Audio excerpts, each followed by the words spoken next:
तो मेरा नाम है प्रिंस और आप सभी का स्वागत है इविल सेवन नाइट में। तो जैसा कि हम सभी लोगों ने पिछले एपिसोड में देखा था, यान ब्यूसो के साथ साथ पेंग गुयू दोनों को ही जैसे ही पता चलता है कि च्योन इंपीरियल पैलेस के अंदर है, तो वह दोनों ही बड़ी तेजी से सीधा ही च्योन को मारने के लिए उसकी तरफ आगे बढ़ जाते हैं। ना रहेगा बास ना बजेगी बांसुरी। तो अब आगे तो स्टोरी की शुरुआत में हमें हेवी पेंग फैमिली के बारे में बताया जाता है। हेवी पेंग फैमिली जो कि काफी फेमस क्लैन है अपनी 3 ब्लेड्स टेक्निक के लिए।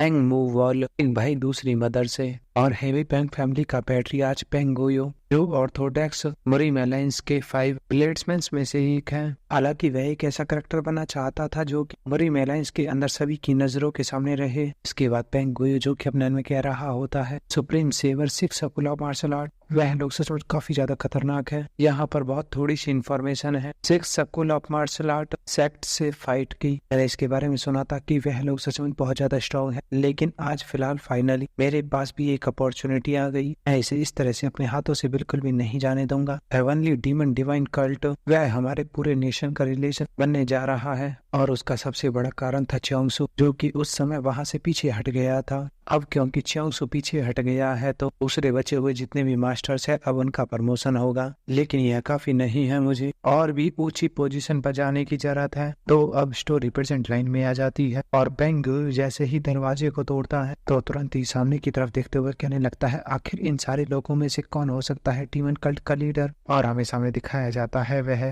बुवेंग और च्योन को देख रहा होता है। पेंग गुयू जैसे ही सामने की तरफ देखता है तो देखते हुए कहने लगता है मुझे लगता है कि यही वह होना चाहिए, और यह सब कुछ देखकर कह रहा होता है ब्यूवेंग को, क्योंकि च्योन के सामने ब्यूवेंग खड़ा हुआ था और ब्यूवेंग के अंदर से ही ओमियस एनर्जी बाहर की तरफ निकल रही थी। गुयू ब्यूवेंग को देखकर कहने लगता है मुझे लगता है कि यही डीमन कल्ट का लीडर है, तो इसलिए मैं इसको यान ब्यूसो के ऊपर छोड़ दूंगा। और तुरंत ही च्योन की तरफ देखते हुए कहने लगता है लेकिन मैं इसके अंदर से किसी भी तरह की एनर्जी को महसूस नहीं कर सकता। तो फिर ठीक है, मुझे लगता है कि मुझे इसी से स्टार्ट करनी चाहिए। इतना कहने के बाद तुरंत ही च्योन के ऊपर अटैक कर देता है। पेंग गुयू का अटैक वह सीधा जाकर च्योन को लगता है, लेकिन अगले ही पल पेंग गुयू कुछ देखकर काफी ज्यादा चौंक जाता है। कहने लगता है यह तो सिर्फ एक आफ्टर इमेज थी। अगले ही पल हमें च्योन को दिखाया जाता है जो कि तुरंत ही उसके पीछे आ जाता है अपनी शिफ्ट क्लोन टेक्निक का यूज करते हुए, और एक ही झटके में पेंग गुयू के हाथ को पकड़ लेता है और अपने दूसरे हाथ में अपनी एनर्जी को इकट्ठा कर लेता है। इसके अगले ही पल दिखाया जाता है पेंग गुयू का एक हाथ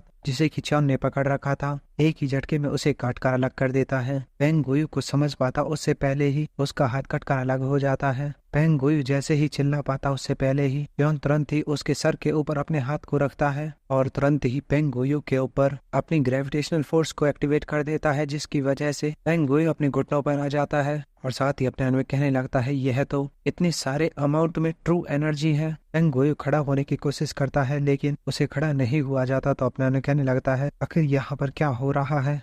इतने में उसे समझ में आ जाता है और च्योन की तरफ देखते हुए कहने लगता है नहीं, 1 मिनट रुको, तो फिर तो मेरे हिसाब से यह डीमन कल्ट का लीडर होना चाहिए। और हमें च्योन को दिखाया जाता है जिसने कि उसे अपने पैरों के नीचे दबा लिया होता है। च्योन का पैर पड़ते हुए पेंग गुयू की हालत पूरी तरह से खराब हो जाती है। अगले ही पल हमें च्योन को दिखाया जाता है जो कि सामने की तरफ देखता है, कहने लगता है तो कुछ और लोग भी हैं, कुछ और विजिटर्स जो कि इसी तरफ आ रहे हैं। आज यह सभी लोग भीख मांगेंगे उनके हाथों को छोड़ने के लिए। लेकिन दूसरी तरफ से यान ब्यूसो जैसे ही च्योन को ऐसा करते हुए देखता है उसकी हालत पूरी तरह से खराब हो जाती है। उसके चेहरे से पसीना टपकने लगता है, क्योंकि जैसे ही यान ब्यूसो ने इस जगह पर कदम रखा हुआ था उससे पहले ही च्योन ने पेंग गुयू के हाथ को काटकर उसे अपने पैरों के नीचे दबा लिया था। पेंग गुयू की हालत इतनी ज्यादा खराब थी, नीचे पड़ने की वजह से वह कुछ नहीं बोल पाता।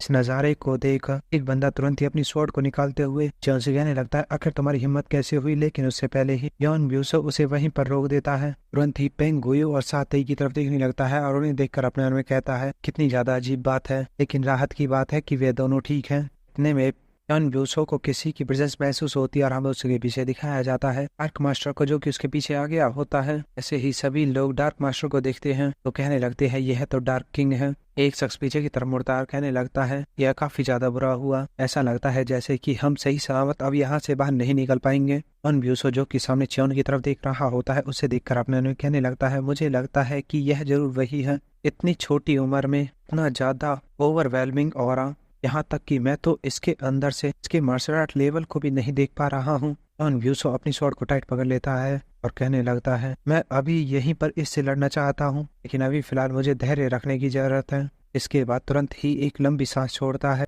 तुरंत ही च्योन के सामने हाथ जोड़कर च्योन को ग्रीट करते हुए कहने लगता है, यह काफी ज्यादा सम्मान की बात है कि मैं यहाँ पर डीमन कल्ट के लीडर से मिल रहा हूँ। और अपने बारे में बताते हुए कहता है वह मुरिम अलायंस का लीडर और व्हाइट रिंग स्क्वाड के कैप्टन सबसे बड़ा बेटा यॉन ब्यूसो है। प्यूबल जैसे इस बात को सुनता है तो अपने में कहने लगता है, क्या वह अगला 5 ग्रेट मार्शल आर्टिस्ट में से एक बनने वाला उम्मीदवार नहीं है? उसके जैसे किसी व्यक्ति को भेजने के लिए मुझे लगता है कि मुरिम अलायंस सचमुच काफी ज्यादा चिंतित है। क्यों भी जैसे इस बात को सुनता है तो कहने लगता है, राइथोरियस नॉर्थ स्वॉर्ड का बेटा, एक ऐसा टाइम था जब हम दोनों की तुलना एक दूसरे से की जाती थी। इसके बाद च्योन पेंग गुयू के सर के ऊपर अपने पैर को रखता है और आगे बढ़ते हुए कहने लगता है, अगर ऐसी बात है तो ठीक है, तो फिर मुझे लगता है कि अभी फिलहाल तो मुरिम एयरलाइंस के रिप्रेजेंटेटिव हो। यॉन ब्यूसो जैसे इस बात को सुनता है तो च्योन से पूछने लगता है, आखिर वह किस बारे में बात कर रहा है?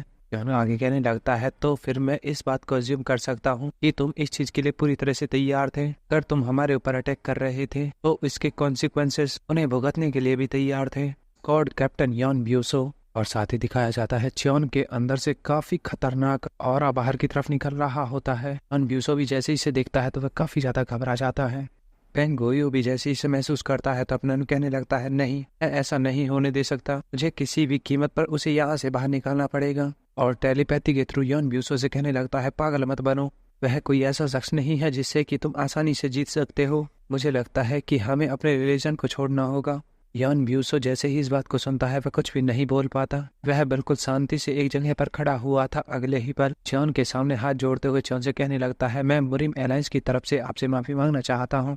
च्योन जैसे इस बात को सुनता है उसे कुछ भी समझ में नहीं आता। अपने उन्हें कहने लगता है, अभी तो उसे देखकर ऐसा लग रहा था जैसे कि वह मुझसे लड़ाई करना चाहता है, लेकिन अब उसके चेहरे को देखकर ऐसा लगता है जैसे कि वह मुझसे बिल्कुल भी नहीं लड़ना चाहता। यॉन ब्यूसो आगे कहने लगता है, हमारे नजरिए के हिसाब से हमें ऐसा महसूस हुआ जैसे कि आप हमारे रिलीजन को बदलने की कोशिश कर रहे हो, इसलिए हमने इम्पीरियल हाइनेस के मन को बदलने के लिए जो संभव कोशिश हो सकती थी वो हर कोई की। इस बात पर मेरा मानना है कि इसमें आप भी इतने ज्यादा गिल्टी हो। च्योन जैसे इस बात को सुनता है तो कहने लगता है, आगे इस चीज से तुम्हारा क्या मतलब है? यॉन ब्यूसो इस पर कहने लगता है, क्या हम दोनों को ही एक कॉमन एनिमी के खिलाफ अपने अलायंस को नहीं बनाना चाहिए? मैं इस बात को अज्यूम कर सकता हूँ हम यहाँ से पीछे हट जाएंगे और नेशन के रिलीजन वाली बात उसको भी पूरी तरह से छोड़ देंगे। वो इसलिए हेई सांग सेक्ट के दोनों डिसाइपल के साथ साथ दोनों मास्टर्स को भी यहाँ से जाने दो।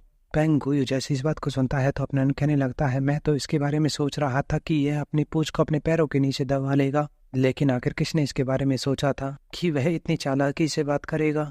दूसरी तरफ से हेई सांग सेक्ट का सेक्ट लीडर साथ ही वह भी अपने में सोच रहा होता है, उसने बिल्कुल सही कहा, मुझे नहीं लगता कि हम लोग इससे अच्छा और कुछ कर सकते हैं। डीमन कल्ट का लीडर, उसके पास हमारी बात मानने के अलावा कोई और चारा नहीं है, क्योंकि उसने पहले ही इसके बारे में कह दिया है कि वह नेशन के रिलीजन वाली बात को पूरी तरह से छोड़ने के लिए तैयार है। तो इसलिए यॉन ब्यूसो वह सचमुच बहुत अच्छा कर रहा है। और सामने से यॉन ब्यूसो को दिखाया जाता है जो कि अपनी पूरी बात खत्म करने के च्योन के सामने हाथ जोड़कर खड़ा हो जाता है। च्योन जैसे ही उसकी सारी बातों को ध्यान से सुनता है तो यॉन ब्यूसो से कहने लगता है, मुझे लगता है कि तुमने कुछ गलत समझ लिया। यॉन ब्यूसो जैसे ही इस बात को सुनता है वह काफी ज्यादा चौंक जाता है। च्योन उसकी तरफ आगे बढ़ते हुए उसे कहने लगता है, नेशन के रिलीजन को छोड़ना, आखिर तुम्हें इस चीज का हक किसने दिया है?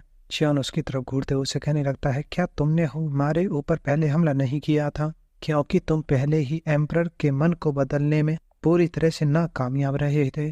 च्योन अपनी स्वॉर्ड को निकालते हुए यॉन ब्यूसो से कहने लगता है, क्योंकि सबसे पहले तुमने हमारे ऊपर हमला किया था, लेकिन जब तुम्हारी दाल नहीं गली, जब तुम्हें पता चला कि तुम नुकसान में हो, तो अब तुम इस तरह से प्रिटेंड कर रहे हो जैसे कि तुम कितने ज्यादा समझदार हो। यह सचमुच कितना ज्यादा डिस्गस्टिंग है। च्योन अपनी स्वॉर्ड को पूरी तरह से निकाल कर खड़ा हो जाता है और उसे कहने लगता है, मैं पूरी तरह से सेटिस्फाई हो जाऊंगा अगर तुम अपने एक हाथ को काट कर मुझे दे देते हो। यॉन ब्यूसो जैसे इस बात को सुनता है उसके शरीर से पसीना टपकने लगता है और साथ ही च्योन से कहता है, यह बात सचमुच कितनी ज्यादा हॉरेबल है। और साथ ही अपने मन में कहता है, वह बातचीत करने के लिए बिल्कुल भी तैयार नहीं है। मुझे इन दोनों मास्टर्स के लिए बहुत ज्यादा बुरा लग रहा है। मेरा मन यहाँ पर किसी प्रकार की भी लड़ाई को अवॉइड करके किसी भी प्रकार की कुर्बानी को रोकने का था, लेकिन अब इन सारी चीजों को देखकर ऐसा लगता है जैसे कि हमारे पास अब इसके अलावा कोई और चारा नहीं रह गया है। यॉन ब्यूसो भी तुरंत अपनी स्वॉर्ड पर हाथ रख लेता है और च्योन से कहने लगता है, अगर मैं तुमसे ईमानदारी से कहूँ तो मैं भी सचमुच बहुत ज्यादा खुश हूँ। तुरंत ही अपनी स्वॉर्ड को पूरी तरह से बाहर निकाल कर खड़ा हो जाता है और जॉन से कहने लगता है, मुझे पता है तुम इस तरह का रिएक्शन दे रहे हो क्योंकि तुम बहुत ज्यादा स्ट्रांग हो। इसके अलावा तुम्हें लगता है कि मैं भी स्ट्रांग हूँ और गॉड ने तुम्हें एक अच्छा राइवल चुन के दिया है।